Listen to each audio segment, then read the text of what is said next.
Thank you. Here are the slides. So the title of this talk is Load Testing Made Easy with Gatling.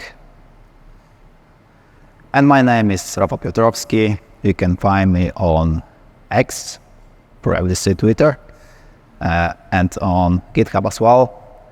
I'm a Scala developer working for Iterators, which is a software consulting company from Poland.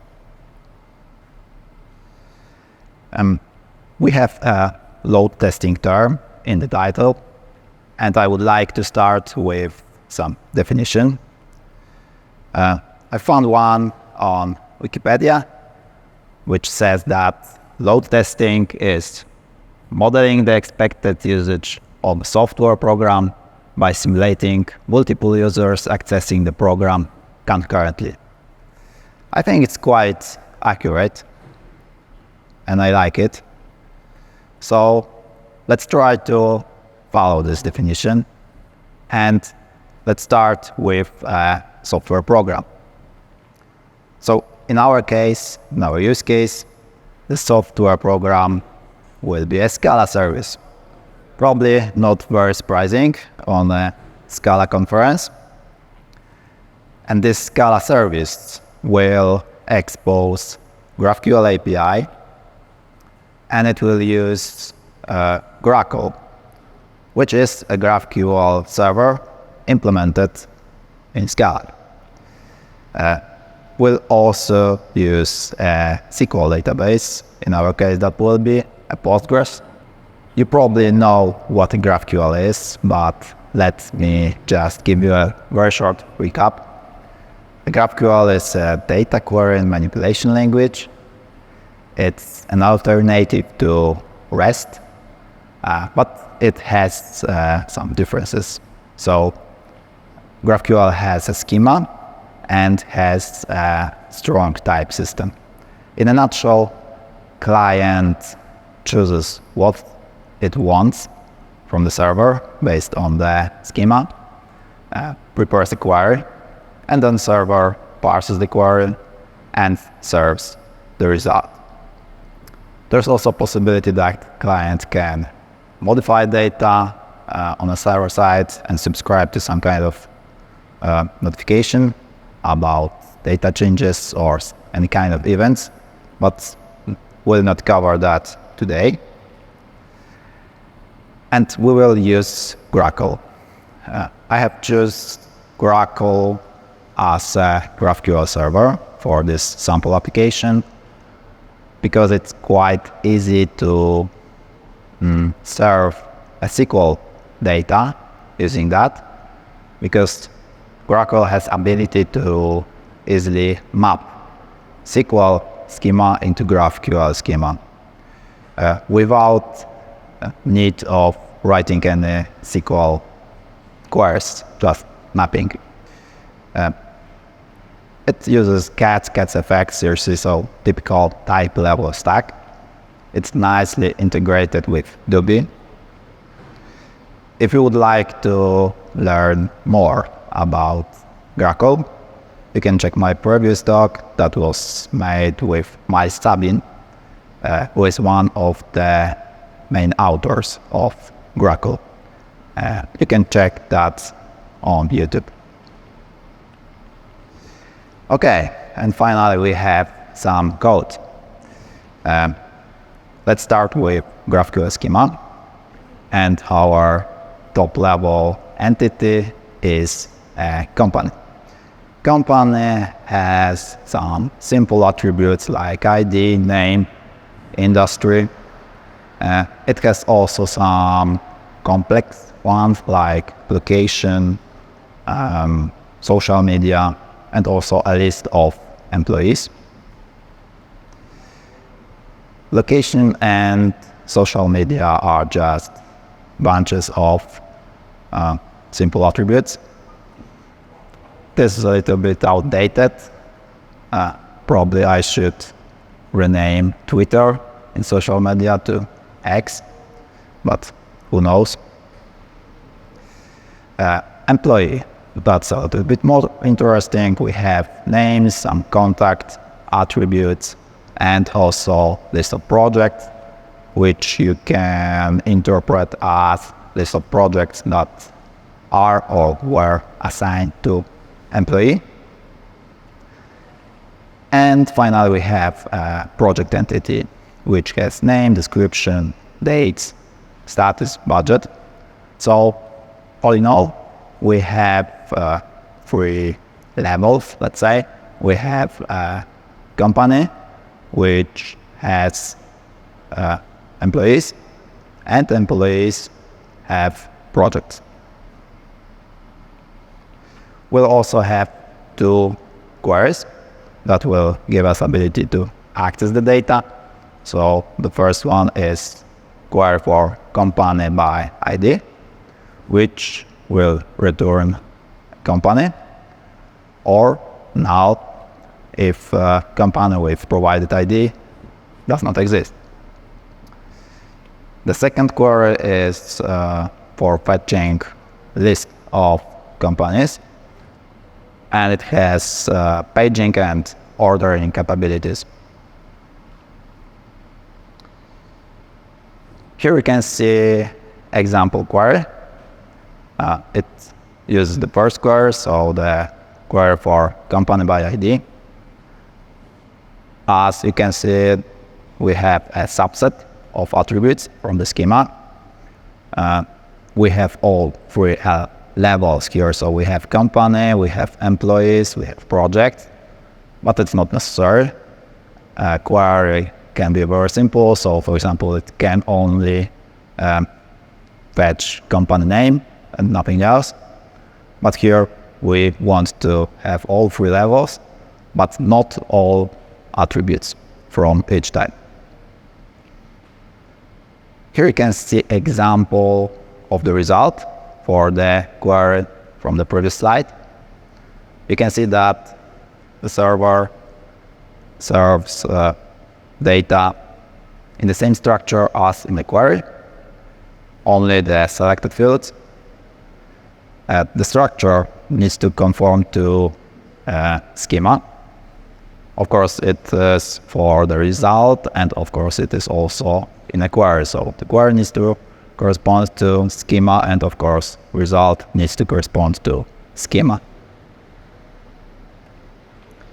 Okay, so we already have an API defined, and we want to have some data that we will be serving via this API. For that, we will use Postgres. And we will have 4 tables. The first one will be for company attributes. So we have companies table with all the company attributes, including the ones from the location and social media, just flatten here. We'll have employees table, which has employee attributes and also a company ID, which references the company. So it is the company to which employee is assigned. We have a project table with all the project attributes. And the last one is employee project, which links employees with projects, since this relationship is many-to-many. Fine. So we already have GraphQL on the one side, and we have some data in SQL with some schema. GraphQL will help us to join that towards. So we'll prepare a mapping between SQL schema and GraphQL schema. This is how it looks, more or less, without any implementation details. I will not go into that much since it's not talk about GraphQL. But the whole project that I'm showing here is available on GitHub. You will see a link for that in the end. So you can check out that and see all details if you want.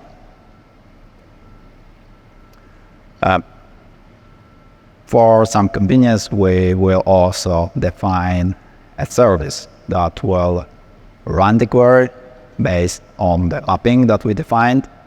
You will have an interface for that, and the function that returns implementation of this interface based on the mapping.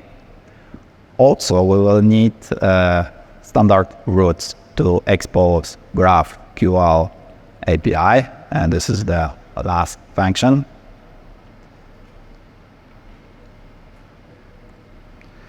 And finally, we can start the server. So we will use HTTP4S here, and we will use the routes that were defined previously. Start the server, and finally we have our Scala service that we will be able now to test. So how are we going to do that? Well, the plan is to have 3 phases.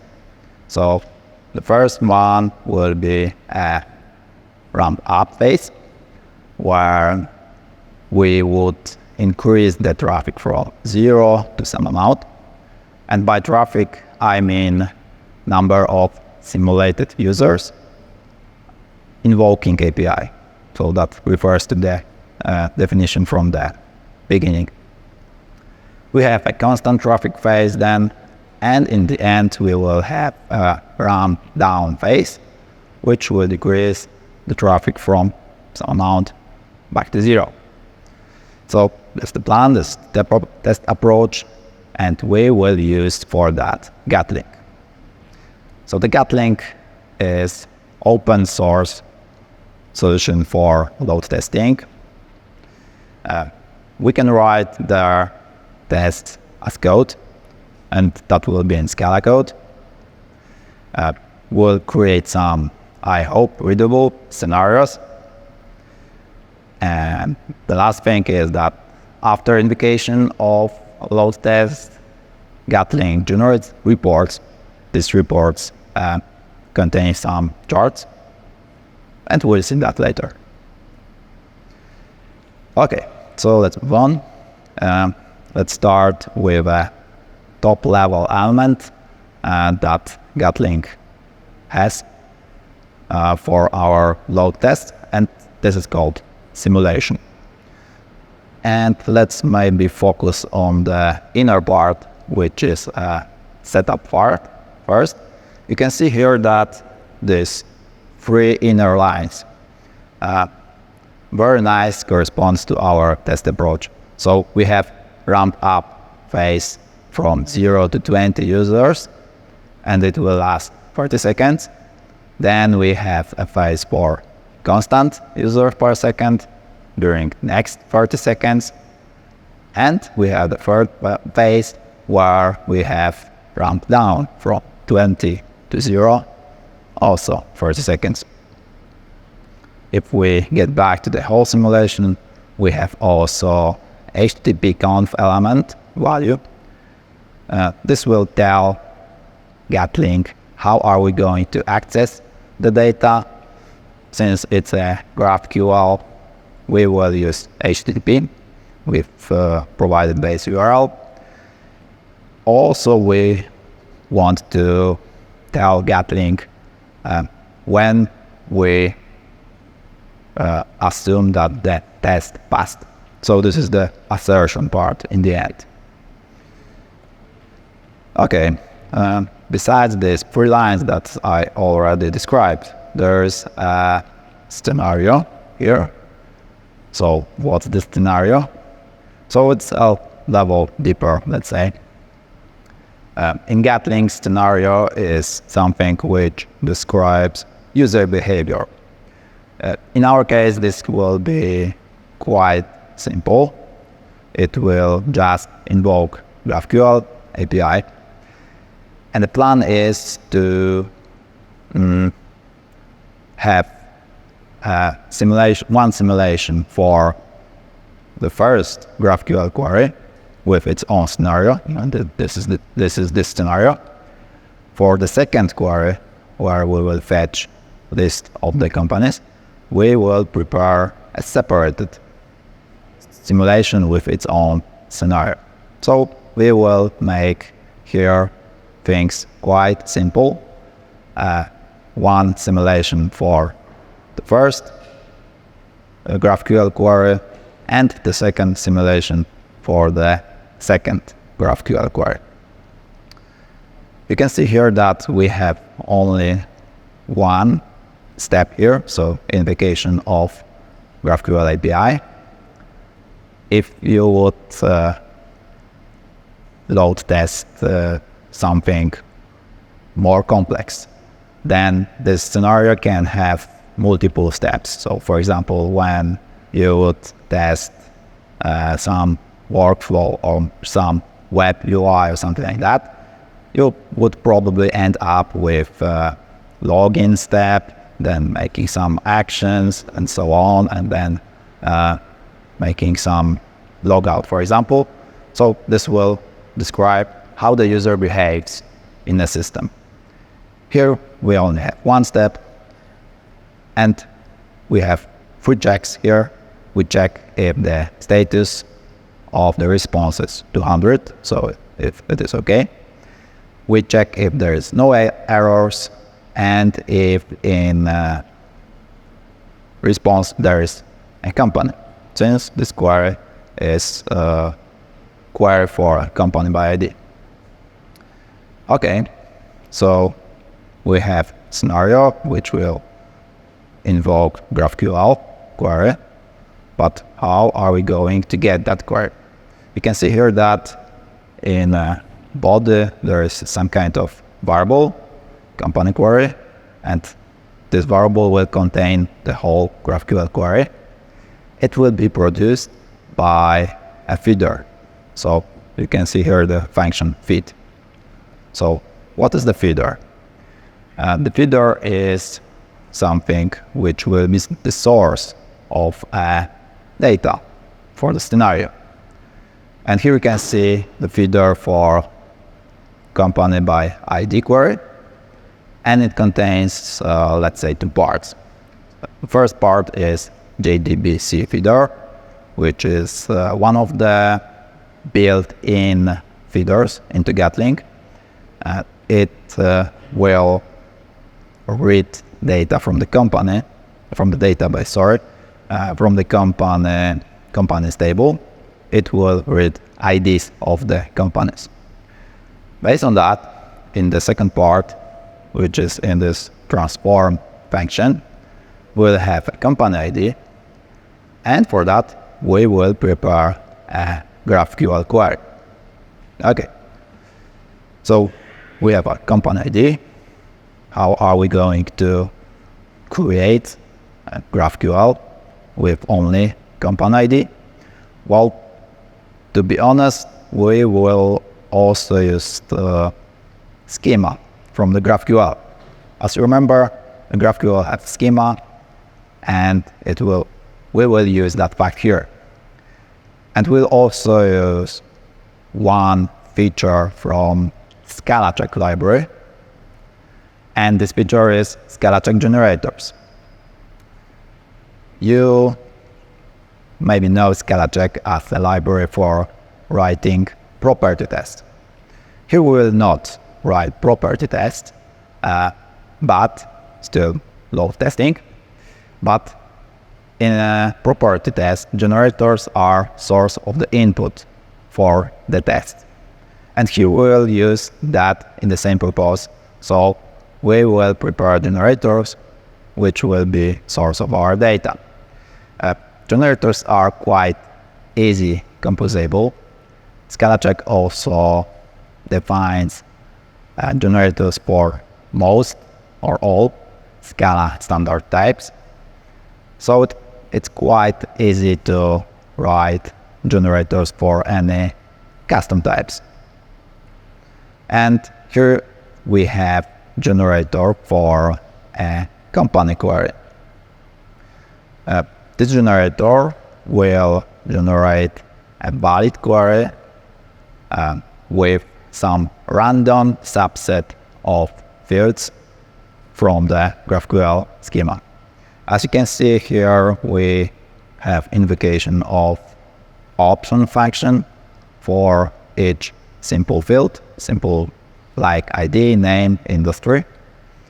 This option function is a generator returning option of a field.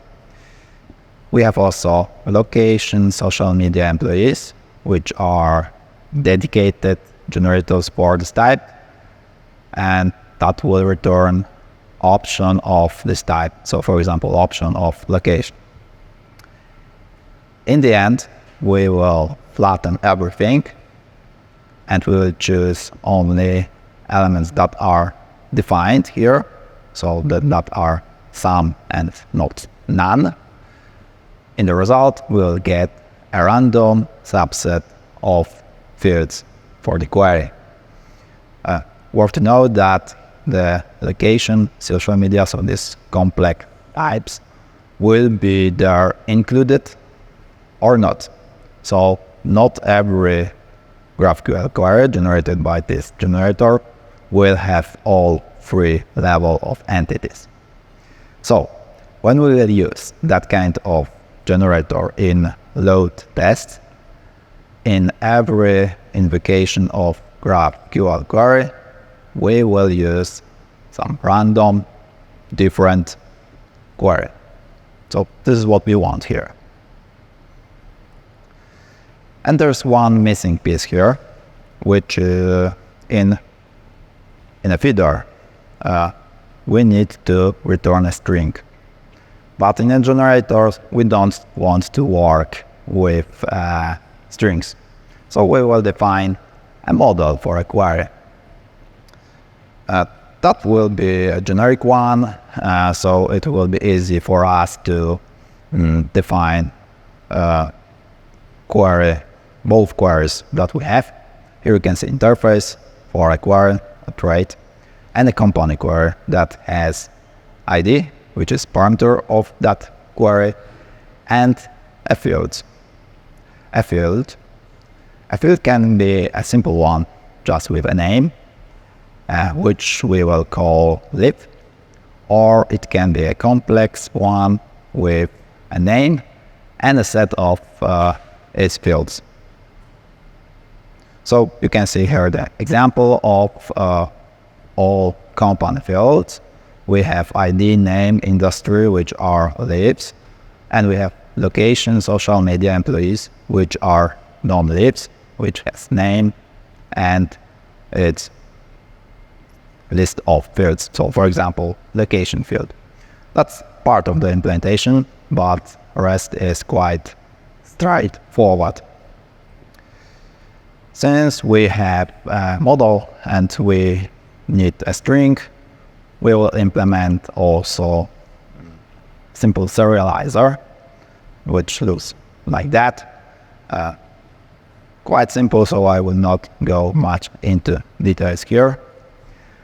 Since we already have implemented the first simulation, which will test our first GraphQL query, well, we can run it. So let's see what happened if we run it. This is how the invocation of Gatling looks like in the console. And we can see that there are some connect timeout exceptions, so yeah, not very good. There's the summary, it failed. So we have 95% of requests that failed, so not very good. Shouldn't be like that. Any idea what went wrong? How to maybe improve that? What's missing?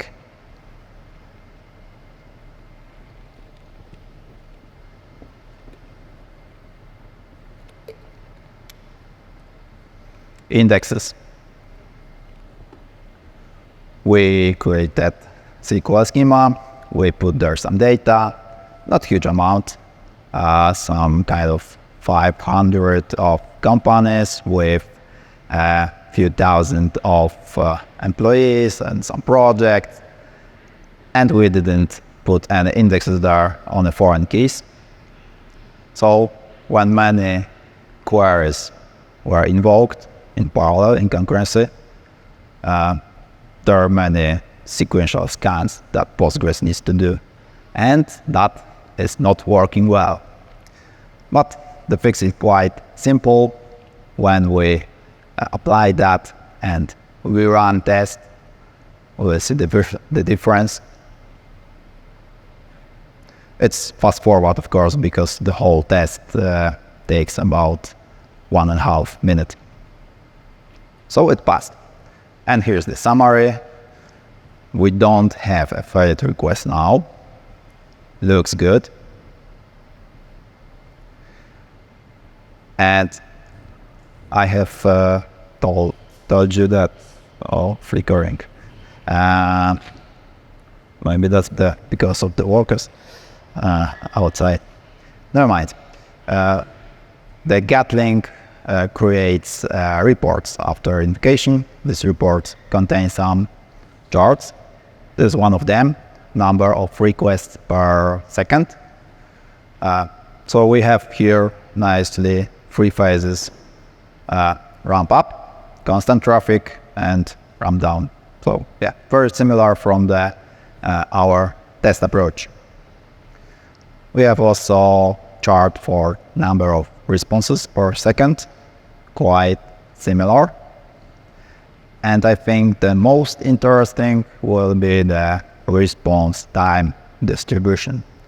You can see here that almost all responses were handled in less than half a second, so quite good result.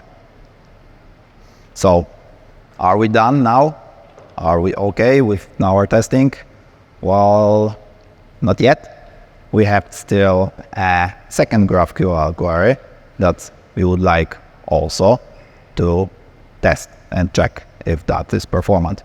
So we will prepare a second simulation, as I said. It's very similar to the first one. There are 2 differences. There's a different scenario, which I will show in a minute, and we have lower numbers, but let's leave the numbers for later. Let's see the scenario. It's almost identical, so the only difference is that we have a different feeder here, which will create a GraphQL query for company list query. Here, this feeder is much simpler than the first one, because we do not need any data from database. We just generate the GraphQL query.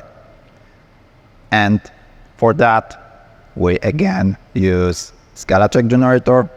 As you can see, we choose randomly number of items per page, which is 5 or 10, page number, ordering, and of course, set of fields for the GraphQL query. Again, when we will use this generator in a load test, each invocation of the GraphQL query will be a different one, random. Okay, so let's see. Is it working?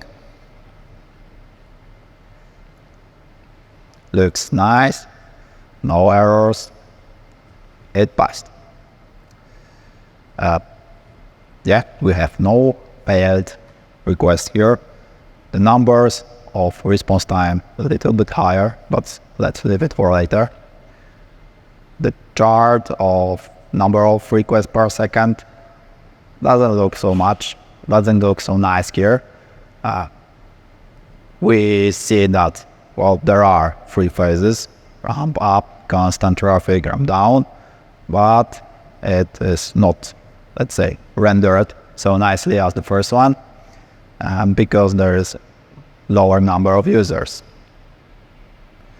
Number of response per second, similar one, and the most important one, response time distribution. You can see here that it looks different. There is many responses that take more than 1, 2, or even 4 seconds. So not so good. What's the difference? As I said, the simulation 2, which is testing the second query, have lower number of users, and you can see here the comparison. It's 10 times lower. And even so, we have a significant difference in response times. So why is that? Maybe because the second query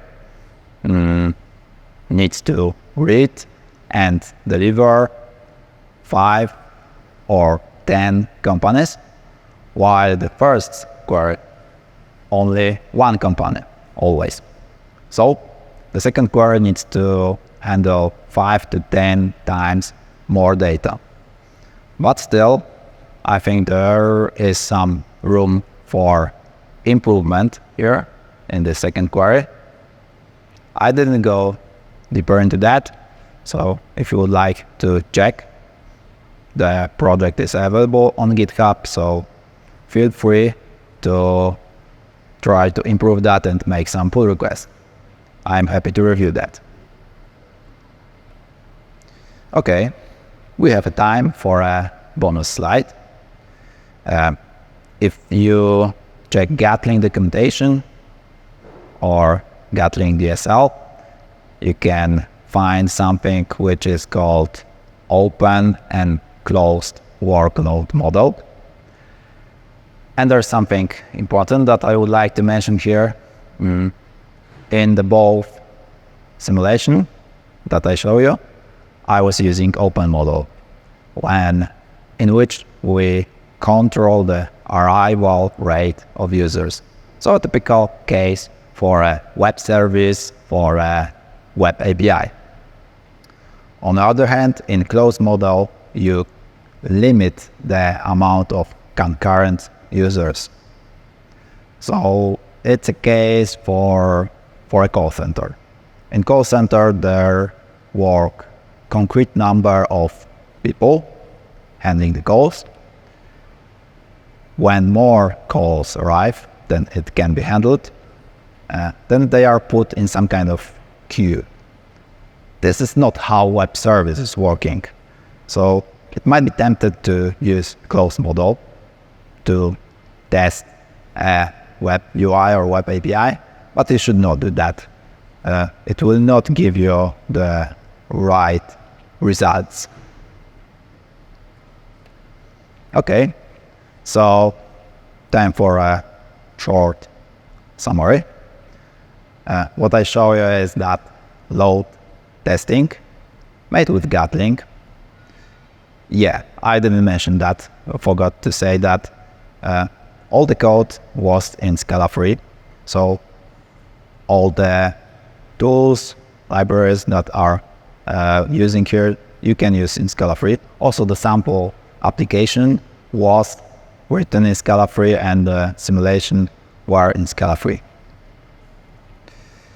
I have used Scalacheck generators as a source of the input for the tests. We have some, hopefully, readable simulation, some nice charts. And also, I have mentioned about the open and closed workload models and that the open one should be used for a web API. So, thank you very much. That's all I have. I hope you enjoy this conference as much as I do. Here's the link for the repository where you can find all the code and also this presentation.